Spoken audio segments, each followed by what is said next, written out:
ఎప్పుడు పోతామో తెలియని జీవితాన్ని ఇప్పుడు ఎంజాయ్ చేయకపోతే ఎప్పుడు ఎంజాయ్ చేస్తామన్నది నా కాన్సెప్ట్ అంతే. అండ్ ఇందాక చందు అడిగిన క్వశ్చన్కి అవి లక్షల్లో కాదు వేలల్లోనే. అదే చెప్పా, అది కూడా వేలల్లోనే.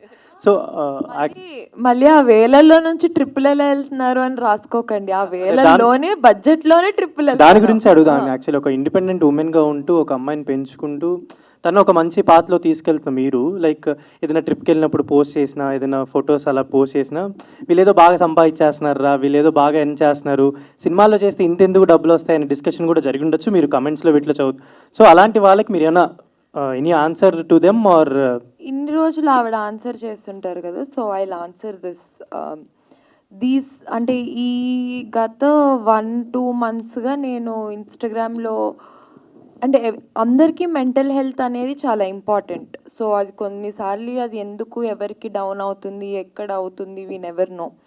అండ్ ఎవ్రీబడి అందరికీ చిన్న ఎస్కేప్ అన్నది కావాలి, ఆ పాజ్ బటన్ మన వర్క్ స్పేస్ నుంచి. సో ఇప్పుడు ఒక మిడిల్ క్లాస్ వాళ్ళకి ఇన్కమ్ ఒక 60,000 రూపీస్ అయినా వాళ్ళు సేవ్ చేసుకొని 10,000 రూపాయలు ట్రిప్ వెళ్ళి రావచ్చు. సో మేము అంతే, వచ్చి అస్సలు రావు అని కాదు కదా. సో ఇది వరకు ఆవిడ ఒక్కటే చెయ్యి అయింది, ఇప్పుడు మా ఇద్దరిది అయింది. సో మా ఇద్దరు చేతులు కలిసి మా ఇద్దరితో మేమిద్దరమే వెళ్తున్నాము.